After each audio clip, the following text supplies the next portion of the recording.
BC రిజర్వేషన్లపై హైకోర్టులో విచారణ మధ్యాహ్నం 2:30కు వాయిదా పడింది.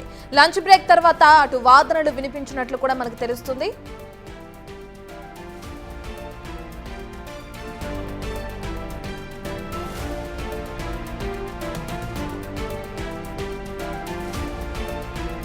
బీసీ రిజర్వేషన్లపై హైకోర్టులో విచారణ ప్రారంభమైంది. పిటిషన్ తరపు, ప్రభుత్వ తరపు న్యాయవాదులు తమ వాదనలు వినిపిస్తున్నారు. 2018లో అప్పటి ప్రభుత్వం బీసీ రిజర్వేషన్లను 34% పెంచడాన్ని హైకోర్టు తప్పుపట్టిందని పిటిషనర్ లాయర్ న్యాయమూర్తుల దృష్టికి తీసుకువెళ్లారు. ఇక బీసీ రిజర్వేషన్లకు తాము వ్యతిరేకం కాదన్నారు. ఇక రాకేష్ కుమార్ వర్సెస్ కేంద్ర ప్రభుత్వ కేసులో ప్రత్యేక పరిస్థితుల్లో 50% మించి రిజర్వేషన్లు ఇచ్చారన్నారు. ఈశాన్య రాష్ట్రాల్లో ఎస్సీ, ఎస్టీ రిజర్వేషన్లు మాత్రమే పెంచారని చెప్పారు. తెలంగాణ ప్రభుత్వం సర్వే చేశామని చెబుతుందని, కానీ అసలు సర్వే ఎక్కడా పబ్లిష్ అయిందని పిటిషన్ తరపు లాయర్ ప్రశ్నించారు.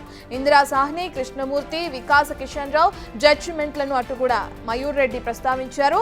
అన్ని తీర్పుల ప్రకారం రిజర్వేషన్లు 50% మించకూడదని ఉందన్నారు. గతంలో ఇచ్చిన గైడ్ లైన్స్ ప్రకారం బీసీలకు 25%, ఎస్సీలకు 15%, ఎస్టీలకు 15% రిజర్వేషన్లు ఉండేవన్నారు.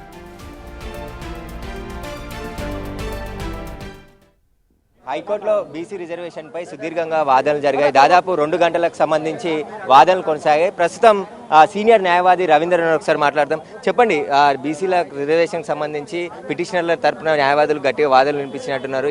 ఎలాంటి వాదనలు? పిటిషనర్ తరఫున వాదనలు వినిపించడం జరిగింది. అందులో ప్రధానంగా ఏదైతే జీవో 9 ఉందో ఆ జీవో 9ని స్టక్ డౌన్ చేయమని చెప్పేసి అడగడం జరిగింది. అందులో 42% రిజర్వేషన్, గ్రామీణ ప్రాంతాల్లో, పల్లె ప్రాంతాల్లో గ్రామీణ స్వరాజ్యం అని మహాత్మా గాంధీ గారు ఆకాంక్షించినటువంటి గ్రామీణ స్వరాజ్యం కోసం జరిగేటటువంటి ఎన్నికలు, అంటే పట్టుగొమ్మలైన గ్రామాలు అభివృద్ధి, దేశాభివృద్ధికి పట్టుగొమ్మలైన గ్రామాల్లో ప్రజాస్వామ్యం పరిడిరవిల్లాలంటే అన్ని వర్గాలకు సముచిత స్థానం కల్పించాలి, రాజ్యాంగంగా అధికారం కల్పించాలి అనేటటువంటి మహారాష్ట్రకు సంబంధించిన జడ్జిమెంట్ తో పాటు ట్రిబుల్ టెస్ట్ జరగలేదు అని చెప్తున్నారు కదా. ట్రిబుల్ టెస్ట్ కి సంబంధించి ఇక్కడ జరిగింది. అంటే ఏదైతే ఆర్థిక సామాజిక నేపథ్యం ఉన్నటువంటి, అంటే ఈ పరిస్థితులన్నింటినీ, స్థితిగతులన్నీ అంచనా వేసేందుకు శ్రీ భూసాని వెంకటేశ్వర్లు గారు సీనియర్ ఐఏఎస్ రిటైర్డ్ వారి ఆధ్వర్యంలో ఏకసభ్య కమిటీ దర్యాప్తు సర్వే చేసి ఇవ్వడం జరిగింది. కాబట్టి ఇక్కడ అది ఆ విషయానికి సమాధానం ఇప్పుడు చెప్తారని భావిస్తున్న ప్రభుత్వం తరఫు నుంచి. అంటే జీవోని సక్రమైన పద్ధతిలో తీసుకురాలేదు. గవర్నర్ దగ్గర బిల్లు పెండింగ్ ఉంది, అది ప్రాసెస్ ప్రకారం జరగలేదు. జీవో సక్రమంగా లేదని, గవర్నర్ దగ్గర పెండింగ్ ఉందని, ఇది బిల్లే కాదని, చట్టబద్ధత లేదనేది 4 అంశాలు. చట్టబద్ధత ఉందని ప్రభుత్వం చెప్తుంది. ఎందుకు అంటే 2 ఉభయ సభలు ఆమోదించి పంపించింది. అంటే ప్రభుత్వం నుంచి వాదనలు ఏ విధంగా ఉండబోతున్నాయి? ఇప్పుడు ఫస్ట్ 3 నెలలు పెండింగ్ పెట్టుకుంటే గవర్నర్ గారి దగ్గర బిల్లు పెండింగ్ పెడితే ఆమోదం పొందినట్లయిన సుప్రీంకోర్టు ఈ మధ్యనే జడ్జిమెంట్ ఇచ్చింది. నెక్స్ట్ ఇప్పుడు వాదనలు ఎవరు?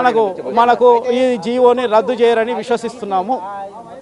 అయితే సుదీర్ఘంగా వాదనలు జరిగాయి. బీసీ రిజర్వేషన్ కి సంబంధించి పిటిషనర్ల తరపు నుంచే ఇప్పటి వరకు వాదనలు జరిగాయి. ఇక లంచ్ తర్వాత ఏదైతే ప్రభుత్వం తరపు నుంచి సీనియర్ న్యాయవాది సుప్రీంకోర్టు అభిషేక్ సంఘవి వాదనలు వినిపించున్నారు. అడ్వకేట్ జనరల్ సుదర్శన్ రెడ్డి కూడా వాదనలు వినిపించున్నారు. ఇంప్లీడ్ ఇప్పటికే 26 మంది ఈ పిటిషన్లలో ఇంప్లీడ్ అయ్యారు. ఆ ఇంప్లీడ్ పిటిషన్లకు సంబంధించి కూడా వాదనలు కోర్టు విన్న తర్వాత ఈ బీసీ రిజర్వేషన్లకు సంబంధించి పూర్తిగా నిర్ణయం వెల్లడించే అవకాశం కనబడుతుంది.